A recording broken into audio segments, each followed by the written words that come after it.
last dictator, or the European Castro, some of the nicknames used by the Western media to describe the president of Belarus.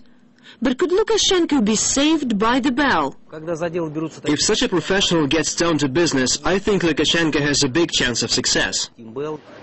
Lord Timothy Bell is not afraid of challenges. He's an acknowledged PR guru. His media magic was used by Margaret Thatcher and by one of Russia's most wanted, tycoon Boris Berezovsky. Bell and Lukashenko met in March and agreed double standards are being used towards Belarus. Previous presidential elections in the country were called fraudulent by the EU, and the US has labeled it the outpost of tyranny. Indeed, his image right now is not very pleasant or even negative, but it's easy to change. Particularly with the help of Tim Bell. Spin doctors are guessing the strategy he'll use. Vladimir Kravtsov says it's obvious. They go for the family guy. There are two ways here. First, Viktor, his eldest son, he is now in the Security Council of Belarus. And his youngest child, Nikolai, his child from an affair Lukashenko admitted to not so long ago. For the past several months, he's been taking him everywhere. He had his first international outing at the Beijing Olympics.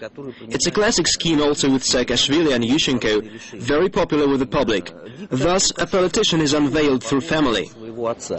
Kravtsov believes the timing of the makeover is no coincidence. After rowing with Russia over gas prices, Lukashenko has been actively courting the EU. There are many volunteering to clean up Belarus's image.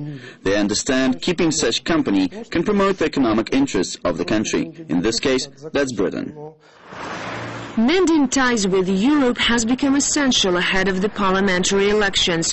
Lukashenko released all the political prisoners.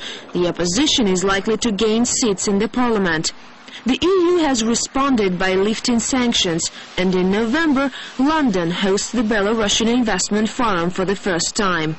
The fruits of Bell's campaign, say experts. I'd say soon we'll find Belarus taking part in some peacekeeping mission in Islamabad or its contingent placed in Iraq. I can perfectly picture it. Alexander Lukashenko visiting some Belarus battalion fighting the Taliban somewhere in the north of Afghanistan. Many predict these parliamentary elections will harvest changes in Belarus's international image. Political makeovers can win you support, and so politicians have learned stagecraft and rely on the media to sell their image. And before long, Europe may be getting acquainted with the new face of Alexander Lukashenko. Alexandra Kashalnitskaya, RT, Moscow.